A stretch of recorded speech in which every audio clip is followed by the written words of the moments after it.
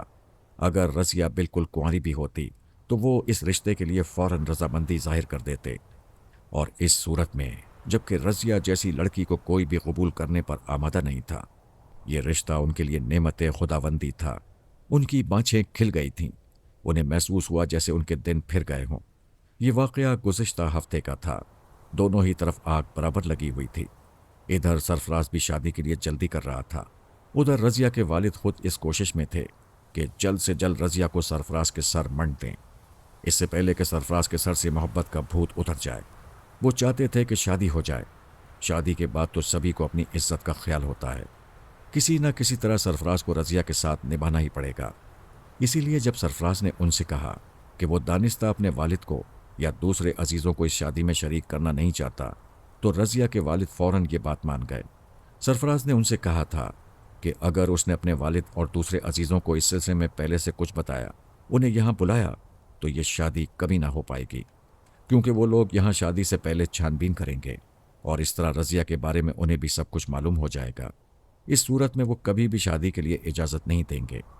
لیکن رضیہ سے شادی ہونے کے بعد اگر انہیں رضیہ کے بارے میں معلوم بھی ہوا تو وہ مجبور ہوں گے اور اپنی عزت برقرار رکھنے کے لیے اس بات کو دبانے کی کوشش کریں گے۔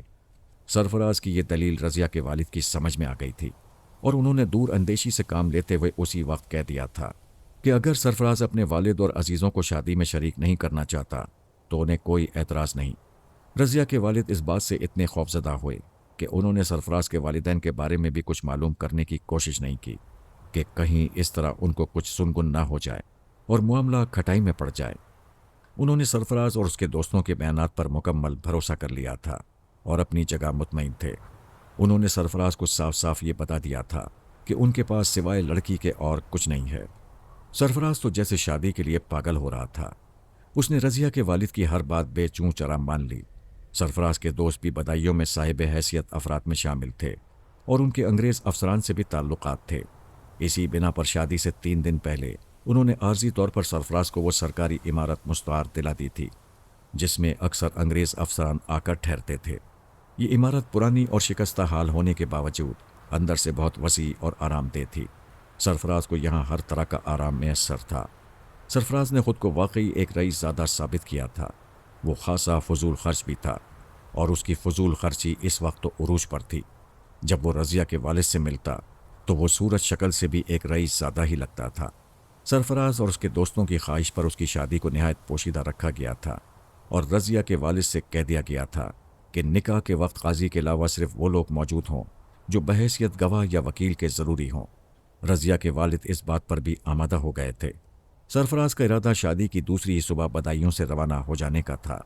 اس سلسلے میں بھی اس نے رضیہ کے والد سے کہہ دیا تھا۔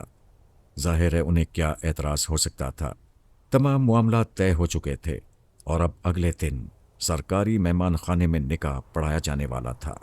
یہ سب تو وہ حالات تھے جو ظاہر میں تھے۔ اگر حقیقتاً ایسا ہی ہوتا تو رضیہ کے بارے میں حمزاد کو یا مجھے کچھ سوچنے کی ضرورت نہ تھی، لیکن حقیقت اس کے برعکس تھی۔ سرفراز مکمل فراڈ تھا۔ وہ بردہ فروشوں کے ایک ایسے گروہ کا اعلی کار تھا جو صرف ہندوستان میں ہی نہیں بلکہ بین الاقوامی سطح پر بردہ فروشی کا کاروبار کرتا تھا۔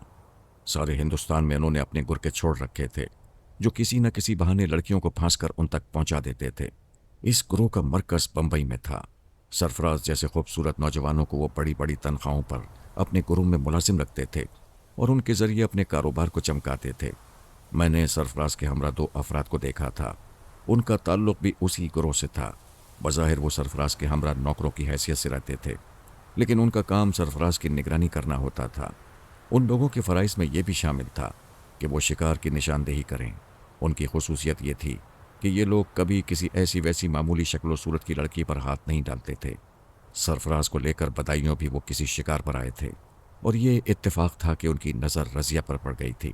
تقریباً ہر شہر میں ان نوکروں کے سرمایہ داروں کے اوباش لڑکوں کو پھانس رکھا تھا، جن کے لیے وقتاً فوقتاً وہ سامان عیش فراہم کر کے بھاری رقمیں بھی اینٹتے رہتے تھے۔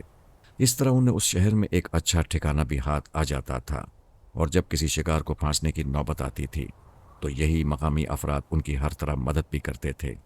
جنہیں سرفراز کا دوست ظاہر کیا گیا تھا وہ بھی بدایوں کے ایسے ہی اوباش نوجوان تھے۔ سرفراز بظاہر جتنا بھولا بھالا، معصوم اور شریف نظر آتا تھا، در حقیقت اندر سے وہ اتنا ہی عیار اور دھوکے باز تھا۔ اس کے فریب کا یہ عالم تھا کہ وہ اس گروہ کے افراد کو بھی دھوکہ دینے سے نہیں چکتا تھا جو اسے شہزادوں کی سی زندگی بسر کرنے کے لیے روپیہ فراہم کرتے تھے۔ وہ بہت لالچی تھا، لالچ اس کی سرشت میں داخل تھی۔ وہ جب کسی لڑکی کو شکار کرتا تو اس طاق میں رہتا کہ موقع ملنے پر اسے کسی ایسے گروہ کے ہاتھ فروخت کرتے جو اسے زیادہ سے زیادہ پیسے دے سکتے۔ ایک آدھ بار وہ اپنے گروہ کو جل دینے میں کامیاب ہو چکا تھا، لیکن اس کا یہ مزاج گروہ کے سرکردہ افراد سے نہ چھپ سکا۔ اس کی نگرانی پہلے کی نسبت سخت کر دی گئی تھی، لیکن اس کے باوجود وہ کام دکھا جاتا۔ رضیہ کے سلسلے میں بھی ایسا ہی تھا۔ ادھر تو اس کے گروہ کے افراد نے یہ پروگرام بنایا تھا کہ شادی کی پہلی رات گزرتے ہی صبح وہ سرفراز اور رضیہ کو لے کر رفو چکر ہو جائیں۔ ادھر سرفراز نے ایک اور ہی منصوبہ بنایا تھا۔ اس نے رضیہ کو دیکھتے ہی اور معاملہ طے کر کے بردہ فروشوں کے ایک اور گروہ سے رضیہ کا سودا کر دیا تھا۔ یہ سب کام اس نے اس احتیاط سے انجام دیا تھا کہ اس کے گروہ کے ان افراد کو اس پر ذرہ برابر بھی شبہ نہ ہو پایا تھا جو ہر وقت سائے کی طرح اس کے پیچھے پیچھے رہتے تھے۔ ان لوگوں سے اس نے آدھی رقم بھی پیشگی وصول کر دی تھی۔ وہ لوگ بھی رضیہ کو کسی نہ کسی طرح دیکھ چکے تھے۔ ان سے سرفراز نے یہ پروگرام طے کیا تھا کہ وہ نصف شب کے قریب اس حویلی میں داخل ہوں گے۔ حویلی کا صدر دروازہ انہیں کھلا ملے گا۔ وہ سیدھے اس کمرے کے دروازے تک پہنچ جائیں گے جس کے بارے میں پوری تفصیل سرفراز نے انہیں سمجھا دی تھی۔ 3 بار مخصوص قسم کا کھٹکا سننے کے بعد سرفراز ان کے لیے دروازہ کھول دے گا۔ پھر وہ لوگ بقیہ رقم ادا کرنے کے بعد رضیہ کے بے ہوش جسم کو اٹھانے سے پہلے اسے پلنگ سے باندھ دیں گے اور اس کے منہ میں کپڑا ٹھونس کر چلے جائیں گے تاکہ صبح جب اس کے گروہ کے افراد سرفراز تک پہنچیں تو سرفراز انہیں رضیہ کے اغوا کی فرضی داستان سنا سکے۔ اس طرح سرفراز ایک تیر سے 2 شکار کرنا چاہتا تھا۔ ایک طرف تو وہ اپنے گروہ کے افراد کو مطمئن کر دیتا، دوسری طرف وہ رضیہ کو ایک اور گروہ کے ہاتھ بیچ کر لمبی رقم اینٹ لیتا۔ بظاہر سرفراز کا منصوبہ قطعی مکمل تھا۔ حمزاد جو مجھ سے گفتگو کرتے کرتے ایک دم غائب ہو گیا تھا، اسی سبب غائب ہوا تھا کہ کم از کم اس شخص سے مل کر اس کا ذہن پڑھ لے جس کے ساتھ رضیہ کی شادی ہونے والی تھی۔ وہ کون شخص ہے اور رضیہ جیسی لڑکی سے شادی پر کیوں مصر ہے؟ حمزاد کا مشورہ یہ تھا کہ سرفراز کے منصوبے کو جوں کا تو برقرار رہنے دیا جائے۔ حمزاد نے جو پروگرام طے کیا تھا وہ اس طرح تھا کہ پہلے وہ رضیہ سے مل کر اس کے دل میں میری محبت پیدا کر دے، پھر وہ آج ہی رات کے کسی حصے میں رضیہ کو یقین دلا کر اپنی مجبوریوں کی فرضی داستان سنا کر اسے اس بات پر آمادہ کر لو کہ وہ میری خاطر سرفراز کو قتل کر دے، اور جب رضیہ مجھ سے ملے تو میں اس پر سرفراز کا اصل روپ بھی ظاہر کر دوں تاکہ رضیہ کے دل میں اس کے خلاف نفرت پیدا ہو سکے اور وہ میری بات مان لے۔ اس تمام پروگرام کی کامیابی کا دار و مدار اس بات پر تھا کہ رضیہ میری باتوں سے متاثر ہو جائے اور اس کے دل میں میرے لیے محبت کا وہ انتہائی شدید جذبہ پیدا ہو جائے کہ وہ میرے لیے سب کچھ کر گزرنے پر آمادہ ہو جائے۔ اگر میں قتل نہ کیا جا چکا ہوتا تو حمزاد کے لیے یہ بہت معمولی بات تھی کہ وہ کسی پر مسلط ہو کر جو چاہے کرا لے، لیکن میرے قتل نے اس کی پرسار قوتوں کو بھی مفلوج کر دیا تھا۔ حمزاد اس صورتحال میں رضیہ سے جبراً کچھ بھی نہیں کرا سکتا تھا۔ رضیہ کی ذہنی آمادگی بے حد ضروری تھی۔ حمزاد کے بس میں صرف اتنا تھا کہ وہ رضیہ کے دل میں میری شدید محبت پیدا کر دے، اور اس محبت کی آگ کو تیز کرنا میرا کام تھا، اور پھر اسے سرفراز کے قتل پر آمادہ کرنا بھی میری ہی ذمہ داری تھی۔ پچھلی بار رضیہ کو اختر کے قتل پر آمادہ کرنے کے لیے مجھے اور حمزاد کو کافی وقت مل گیا تھا، لیکن اس مرتبہ ہمارے پاس صرف ایک رات تھی۔ اسی ایک رات میں سب کچھ طے کرنا تھا، اس لیے مجھے اس بات کا بھی خدشہ لاحق تھا کہ کہیں ہمارا تمام منصوبہ ناکام ہی نہ ہو جائے۔ شام قریب تھی اور حمزاد اس وقت رضیہ کے پاس روانہ ہونے کے لیے تیار تھا۔ تم کتنی دیر میں لوٹاؤ گے؟ میں نے حمزاد سے یوں ہی پوچھا۔ مجھے یقیناً وہاں کچھ وقت لگے گا، تاکہ میں اس کے دل میں ہر وہ یاد تازہ کر سکوں جس سے آپ کا تعلق رہا ہے۔ عام حالات میں یہ کام صرف چند لمحوں کا تھا، لیکن ایک تو اس وقت میری قوتیں بہت کم ہیں، دوسرے رضیہ کو آمادہ کرنے کے لیے ہمارے پاس وقت بھی صرف ایک رات کا ہے۔ اس لیے میں اپنی دانش میں اس بات کی پوری کوشش کروں گا کہ اس کے دل میں انتہائی شدید محبت پیدا کر سکوں، تاکہ بعد میں آپ کے لیے زیادہ کام باقی نہ رہے۔ حمزات نے جواب دیا، تم نے مجھے ابھی تک آئندہ رات کے بارے میں کچھ بھی نہیں بتایا کہ تم نے جو کچھ سوچا ہے اور مجھے بتایا ہے اس پر عمل کس طرح ہوگا۔ مجھے آئندہ رات کی فکر ابھی سے لگ گئی، کیونکہ میری نظروں میں وہ منظر گھوم گیا تھا جب پچھلی مرتبہ مجھے اختر کا جسم اپنانا پڑا تھا۔ وہ لمحے میں نہیں بھولا تھا، وہ بڑے اذیتناک لمحے تھے۔ کل رات جو کچھ ہوگا اسے مجھ پر چھوڑ دیجیے، ابھی آج رات کا مسئلہ طے ہو جانے دیجیے، حمزات نے جواب دیا۔ غالباً حمزات کل رات کے بارے میں کسی گفتگو سے اس لیے اجتناب برت رہا تھا کہ کہیں میں بھی اس خوف میں مبتلا نہ ہو جاؤں۔ مجھے اس کے ٹالنے سے یہی اندازہ ہوا، لیکن جو کچھ ہونا تھا وہ بہرحال ہونا تھا، اور حمزات کی قوتیں بھی بدستور سلب رہتی، اور ایسی بے کیف و بے مقصد زندگی سے موت بہتر تھی۔ میں یہی سب کچھ سوچ کر خاموش ہو گیا، اور حمزات مجھ سے اجازت طلب کر کے خانقاہ سے باہر نکل گیا۔ حمزات کے روانہ ہوتے ہی میرے دل میں شدید خواہش پیدا ہوئی کہ میں اس چہرے کو دیکھوں جسے دیکھے برسوں گزر چکے تھے۔ کیا اب بھی اس چہرے پر وہی تازگی، وہی بہار ہے؟ کیا اب بھی ان بڑی بڑی آنکھوں میں وہی خواب کی باتیں ہیں؟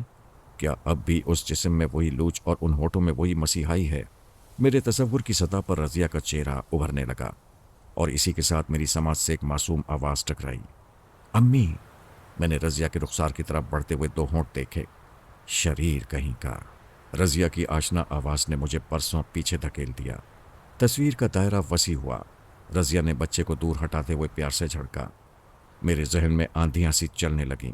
بچے کے خد و خال ہو بہو مجھ جیسے تھے، جیسے میری عمر گھٹ کر صرف 5-6 برس رہ گئی ہو۔ میں اس سے زیادہ کچھ دیکھنے کی تاب نہ لا سکا۔ میں نے محسوس کیا کہ میری پلکیں بوجھل ہو چکی ہیں۔ آنسوؤں کے 2 قطرے میرے رخساروں سے ڈھلک کر خانقاہ کے فرش پر گرے۔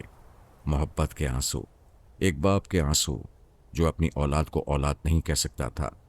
مجھے اپنے بچے کی بھولی بھالی معصوم صورت بہت اچھی لگی۔ کاش میں اسے پیار کر سکتا، لیکن یہ صرف ایک خواہش تھی، ایک ایسی خواہش جو پوری بھی ہو سکتی تھی اور ناتمام بھی رہ سکتی تھی۔ اسی خواہش نے مجھے مستقبل کے اندیشوں میں گم کر دیا۔ مجھے اپنے وجود سے نفرت سی محسوس ہونے لگی۔ میں کس قدر پتھر دل اور خود غرض ہوں کہ میں نے رضیہ سے بچھڑنے کے بعد نہ تو کبھی یاد کیا ہے اور نہ ہی کبھی اپنے بچے کے بارے میں سوچا۔ رات کی آمد کے ساتھ ساتھ میری سانسیں تیز ہوتی چلی گئیں۔ حمزات اپنے مقصد میں کامیاب ہو چکا تھا۔ رضیہ اب مجھ سے ملنے کے لیے بےتاب تھی۔ حمزات نے اسے بتایا تھا کہ نصف شب کے قریب وہ پھر آئے گا اور رضیہ کو لے جائے گا۔ حمزات کی قوتوں کے طفیل میری محبت نے رضیہ کے دل میں اس حد تک پاؤں جما لیے تھے کہ اس نے حمزات سے یہ پوچھنے تک کی زحمت نہ کی تھی کہ حمزات اسے کہاں اور کیوں لے جانا چاہتا ہے۔ حمزات جب رضیہ سے مل کر آیا تھا تو اس نے کہا تھا کہ رضیہ کو اس نے محبت کی اس شدت تک پہنچا دیا ہے جہاں پہنچ کر ہر لڑکی سوائے اپنے محبوب کے کچھ اور سوچنے کی اہمیت نہیں رکھتی۔ سامنے والی چھوٹی طاق میں چراغ روشن تھا اور میری آنکھیں خانقاہ میں داخل ہونے والی محرابی دروازے پر لگی ہوئی تھیں۔ حالانکہ حمزات کو روانہ ہوئے ابھی صرف چند لمحے گزرے تھے، وہ اپنے ہمراہ رضیہ کو لے کر آنے والا تھا۔ انتظار کا ایک ایک لمحہ مجھے اپنی روح پر بوجھ محسوس ہو رہا تھا، جیسے وقت اپنی جگہ ٹھہر گیا تھا۔ حمزات کی گفتگو سن کر میں نے اندازہ لگایا تھا کہ میں رضیہ کو سرفراز کے قتل پر آمادہ کر لوں گا، لیکن اس کے باوجود مجھے ایک دھڑکا بھی لگا ہوا تھا۔ اگر رضیہ آمادہ نہ ہوئی تو کیا ہوگا؟ اس بار میں جلد سے جلد اپنی تکمیل چاہتا تھا۔ میں پارا سے مقابلے کے دوران جب سے میں ایک ٹانگ سے معذور ہوا تھا، زندگی کا لطف ہی غارت ہو گیا تھا۔ محتاجوں کی زندگی بھی کوئی زندگی ہے۔ میں ایک طویل عرصے تک اپنے وجود کو بے ساکیوں کے سہارے ادھر سے ادھر گھسیٹے پھر رہا تھا، لیکن میرے دل میں بھی خواہش تھی، کاش میں بھی دوسرے لوگوں کی طرح چل سکوں۔ اب اس معذور ٹانگ ہی سے کیا، مجھے اس پورے جسم سے نجات مل چکی تھی۔ میرے ذہن میں مستقبل کے خوشگوار لمحات گھومنے لگے جب میں بھی دوسروں کی طرح سینہ تان کر چل سکوں گا۔ میرے اس احساس کو وہ لوگ بہتر طور پر سمجھ سکتے ہیں جو کسی سبب اپنے کسی جسمانی حصے کے بیکار ہو جانے سے معذور ہو چکے ہوں، یا وہ لوگ جو اپنے سینوں میں درد مند دل رکھتے ہیں۔ ہوا کے ایک جھونکے سے چراغ کی لو تھر تھر آئی۔ جھونکا بے سبب نہیں تھا۔ رضیہ کا جسم فضا میں تیرتا ہوا خانقاہ کے دروازے سے اندر داخل ہوا تھا۔